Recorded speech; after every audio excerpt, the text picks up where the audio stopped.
Hi friends, welcome back to Rani's kitchen. నేను మీ రాణి. Friends, ఈరోజు recipe వచ్చేసి బ్రేక్ఫాస్ట్ రెసిపీ అండి.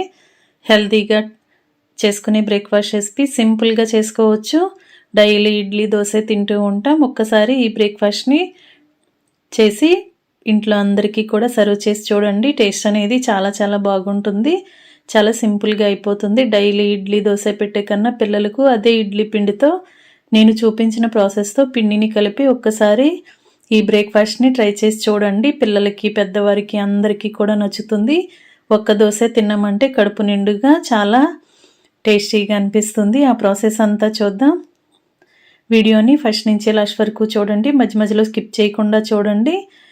సింపుల్ ప్రాసెస్తో టేస్టీ రెసిపీస్ని చూపిస్తాను. అన్ని ఇంట్లో ఉన్న ఇంగ్రీడియంట్స్తో ఈజీ ప్రాసెస్తో చూపిస్తానండి. ఇంకా వీడియో స్టార్ట్ చేద్దాం. ముందుగా మనం ఒక గిన్నెలోకి 1 కప్పు నిండా మినపప్పును తీసుకుని వేసుకోండి. వేరొక గిన్నెలోకి అదే కప్పుతో 2 కప్పుల వరకు ఇడ్లీ రవ్వను తీసుకుని వేసుకోండి. వాటిని ఎక్కువగా వాటర్ పోసి 3 గంటలు నానబెట్టి పెట్టుకోండి. బాగా నానిన తర్వాత 3 గంటల తర్వాత మినపప్పుని బాగా కడిగి వాటర్ ఏమీ లేకుండా ఒక గిన్నెలోకి తీసుకోండి.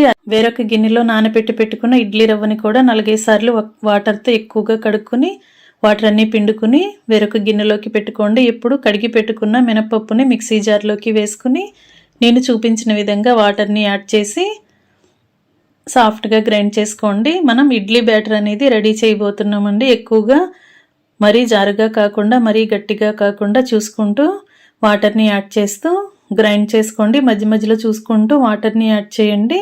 ఒకేసారి ఎక్కువగా పోయొద్దు. ఈ విధంగా బాగా మెత్తగా సాఫ్ట్గా గ్రైండ్ చేసుకోండి. ఇదంతా కూడా ఒక గిన్నెలోకి తీసేసుకోవాలి. మినపిండి అనేది బాగా గ్రైండ్ చేసుకున్నాం కదా, బాగా నలిగిన తర్వాత గిన్నెలోకి వేసుకున్నాం కదా. ఇప్పుడు కడిగి పెట్టుకున్న ఇడ్లీ రవ్వను కూడా వాటర్ అన్నీ కూడా పిండుకుని ఇడ్లీ రవ్వ అంతా కూడా మినపిండిలోకి వేసేసుకుని గరిటెతో పిండిని బాగా కలపండి. ఇడ్లీ రవ్వ అంతా కూడా మినపిండిలో బాగా కలిసిపోవాలి. ఉండలనేవి ఎక్కడా లేకుండా విస్కర్తో కానీ గరిటెతో కానీ లేదంటే చేత్తో కానీ పిండిని బాగా కలపండి. మనం మినపప్పుని కొలుచుకునేటప్పుడు గ్లాస్తో కానీ ఏదైనా బౌల్తో కానీ కొలిస్తే 1 పప్పు తీసుకుంటే 2 ఇడ్లీ రవ్వను తీసుకోండి. క్వాంటిటీ అనేది బ్యాటర్ అనేది కరెక్ట్గా వస్తుంది. ఈ విధంగా పెట్టుకున్నాం కదా. ఒక నైట్ మొత్తం కూడా నానబెట్టి పెట్టుకోండి. మనం రెగ్యులర్గా ఇడ్లీ పిండిని గ్రైండ్ చేసుకుని ఇడ్లీ వేసుకుంటూ ఉంటాం కదా. మిగిలిన ఇడ్లీ పిండితో కూడా మనం ఈ ప్రాసెస్ అనేది చేసుకోవచ్చండి. ఒకరోజు ఇడ్లీకి వాడుకున్న తర్వాత మిగిలిన పిండి ఉంటుంది కదా, దానితో నేను చేసి చూపించబోతున్నాను. ఇడ్లీ పిండిని 2 కప్పుల వరకు తీసుకుని ఒక మిక్సింగ్ బౌల్లోకి వేస్తున్నాను. అప్పటికప్పుడు రుబ్బుకున్న పిండితో అయినా చేసుకోవచ్చు, లేదంటే ఒక నైట్ మొత్తం బ్యాటర్ అనేది బాగా ఫామ్ అయిన తర్వాత నెక్స్ట్ రోజు అయినా కూడా మనం అదే ఇడ్లీ పిండితో చేసుకోవచ్చండి. 2 కప్పుల ఇడ్లీ పిండి కూడా మిక్సింగ్ బౌల్లోకి వేసుకున్నాం కదా. ఇప్పుడు అదే కప్పుతో 1 కప్పు నిండా గోధుమ పిండిని వేస్తున్నాను. గోధుమ పిండి ప్లేస్లో మీరు మైదా పిండి అయినా వేసుకోవచ్చు, లేదంటే గోధుమ పిండితో అయినా కూడా దోశలు అనేవి చాలా చాలా రుచిగా వస్తాయి. గోధుమ పిండి అంతా కూడా ఇడ్లీ బ్యాటర్లో బాగా కలిసేంత వరకు విస్కర్తో కానీ చేత్తో కానీ బాగా కలపండి. వాటర్ అనేవి ఇప్పుడే యాడ్ చేయొద్దండి. కొంచెం నానిన తర్వాత చూద్దాం. పిండి అంతా కూడా బాగా ఉండలు లేకుండా కలిసిపోవాలి. ఈ విధంగా బాగా కలిపి గిన్నెకి మూత పెట్టి ఒక 10 నిమిషాలు పక్కన పెట్టండి. మనం గోధుమ పిండిని వేసాం కదా, గోధుమ పిండి అంతా కూడా బాగా నాని సాఫ్ట్గా వస్తుంది. అప్పుడు దోశలు అనేవి మరింత టేస్టీగా వస్తాయి. గిన్నెకు మూత పెట్టి పక్కన పెట్టుకోండి.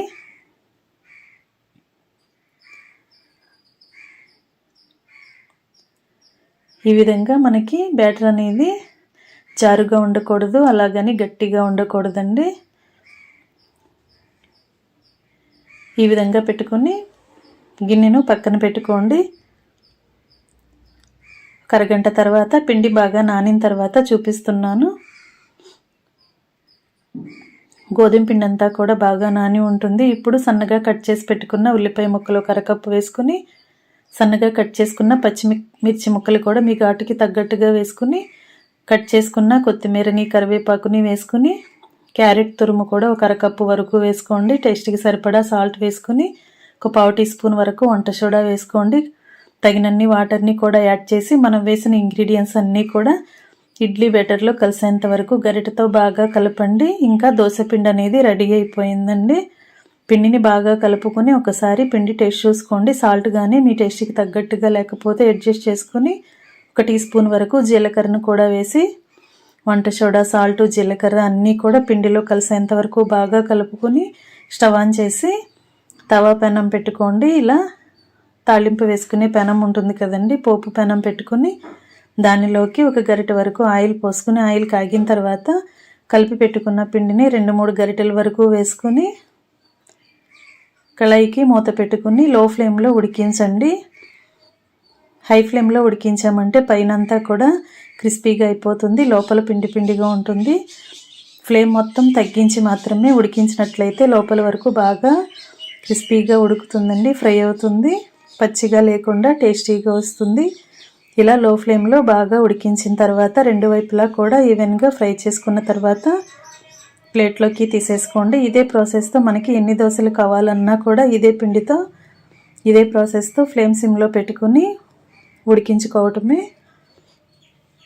ఫ్రెండ్స్, ఇడ్లీ పిండితో డైలీ ఇడ్లీ చేసి పెట్టినా కూడా పిల్లలు వద్దు అని మారం చేస్తూ ఉంటారు. డైలీ ఇడ్లీ ఏనా అంటూ ఉంటారు కదా, అలాంటి వారి కోసం అదే ఇడ్లీ పిండితో 1 కప్పు గోధుమ పిండి కలుపుకొని నేను చూపించిన ఇంగ్రీడియంట్స్ అన్నీ యాడ్ చేసి ఇలా బందోస్ అనేది చేసి పెట్టండి. చాలా చాలా టేస్టీగా ఉంటుంది. చిన్నపిల్లలు, పెద్ద వయసు వారు చాలా చాలా ఇష్టంగా ఎంజాయ్ చేస్తూ తింటారు. ఒక్క బందోస తింటే కడుపు నిండుగా అయిపోతుంది, బాగుంటుంది. తప్పకుండా ట్రై చేయండి. Thanks for watching.